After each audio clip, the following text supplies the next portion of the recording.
नमस्कार दोस्तों, स्वागत है आपका हमारे यूट्यूब चैनल जैन लिपि स्टेनोग्राफी में। तो फ्रेंड्स, आज की जो डिक्टेशन रहेगी वो 100 शब्द प्रति मिनट की स्पीड से होगी और इसकी जो है पीडीएफ आपको हमारे टेलीग्राम चैनल पर मिल जाएगी, जिसका लिंक डिस्क्रिप्शन में दे दिया गया है। और काफ़ी सारे दोस्तों को जो है टेलीग्राम चैनल का लिंक ओपन होने में प्रॉब्लम्स आ रही हैं, तो आप नेम से भी सर्च कर सकते हैं, जिसका नेम है जैन लिपि स्टेनोग्राफी। ठीक है दोस्तों, तो चलिए स्टार्ट करते हैं। डिक्टेशन स्टार्ट होगी अपनी 3 सेकंड बाद। महोदय, अब भी उसी पुराने ढंग से चल रहा है। उस बारे में 2 दिन चर्चा होती है और तीसरे दिन फिर वही बात होती है, जिसमें इसकी स्वास्थ्य लागत का उल्लेख किया है।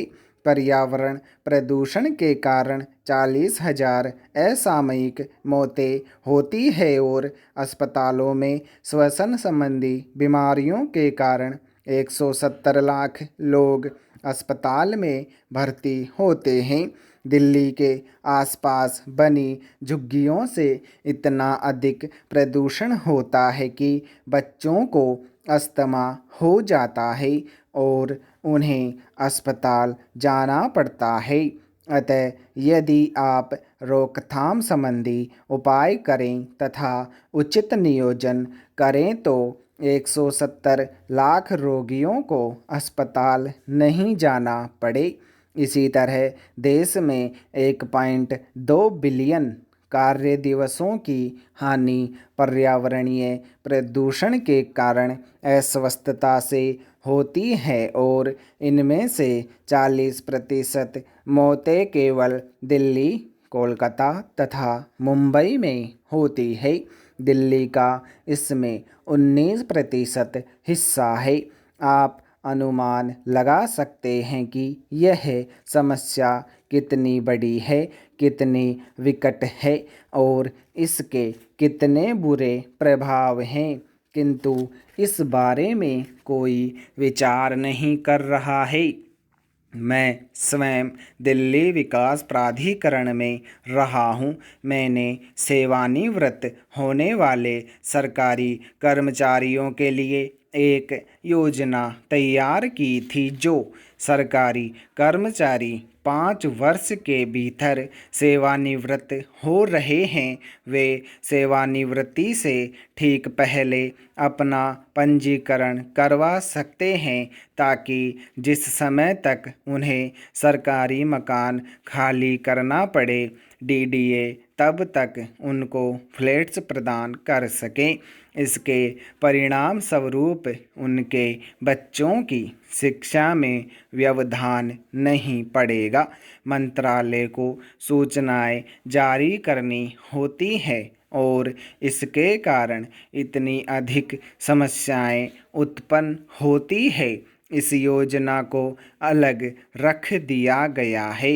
मैं अनुरोध करना चाहता हूं कि इस योजना पर पुनः विचार करना चाहिए।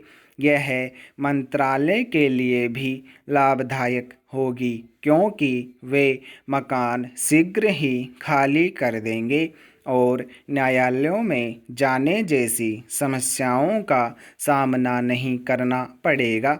मुझे वे बातें यहाँ दोहराने की आवश्यकता नहीं है। दूसरा, आज उल्लेख किया गया था, इसे रविवार के दिन इंडियन एक्सप्रेस में भी प्रकाशित किया गया था कि जिन लोगों ने वीरता पुरस्कार प्राप्त किए, जो लोग देश के लिए लड़े, जिनके लिए दिल्ली में भूमि आवंटन किया जाना था, उनको कई वचन दिए गए थे। डीडीए द्वारा इन सैनिकों की विधवाओं को प्लॉट दिए गए थे।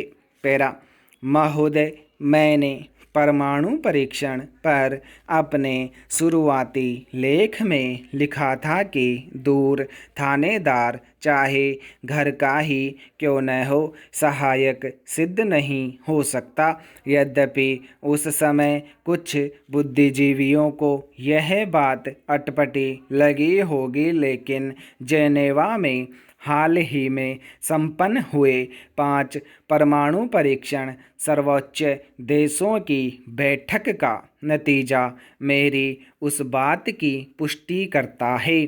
चीन की अध्यक्षता में संपन्न इस बैठक में यह फैसला लिया गया कि कश्मीर भारत और पाकिस्तान के बीच एक परस्पर मुद्दा है जो कि दोनों को मिल बैठकर निपटा लेना चाहिए। यह सच है कि चीन पाकिस्तान को लगातार सहायता पहुंचा रहा है। यह भी सच है कि यह सहायता कश्मीर में भारत के विरुद्ध इस्तेमाल की जाती रही है। सच यह भी है कि पाकिस्तान का परमाणु और मिसाइल कार्यक्रम चीन की सहायता पर ही निर्भर रहा है और रहेगा। फिर भी चीन कश्मीर के मुद्दे पर स्वयं को मध्यस्थ के रूप में कभी प्रस्तुत नहीं करता।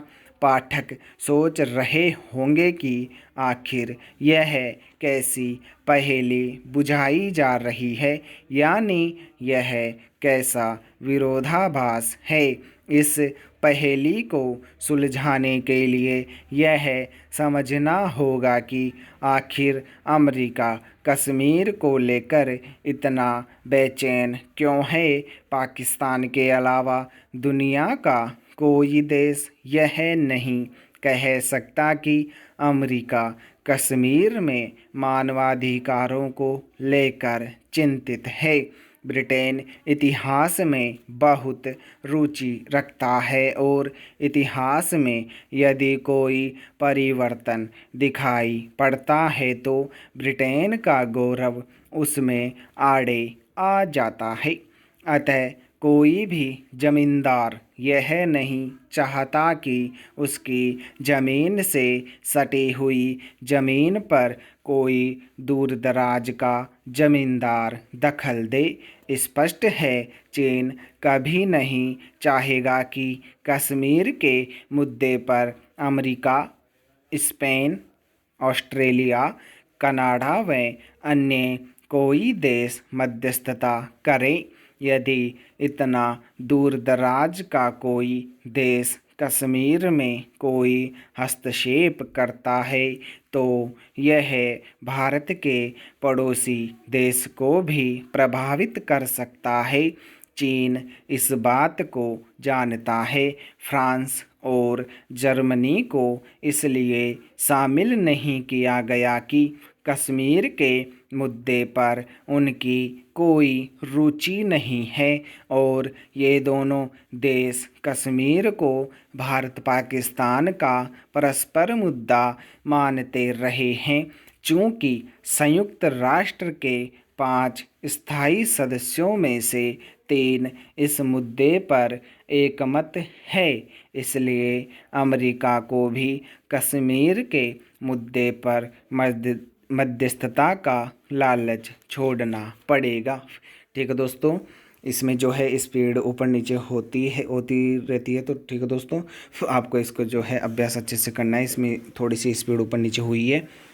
ठीक है दोस्तों, तो मिलते हैं अगले जो है और डिक्टेशन में। तब तक के लिए धन्यवाद। और इसका अभ्यास आप आराम से करें, इसके आउटलाइंस को कि अच्छे से देखें। ठीक है दोस्तों।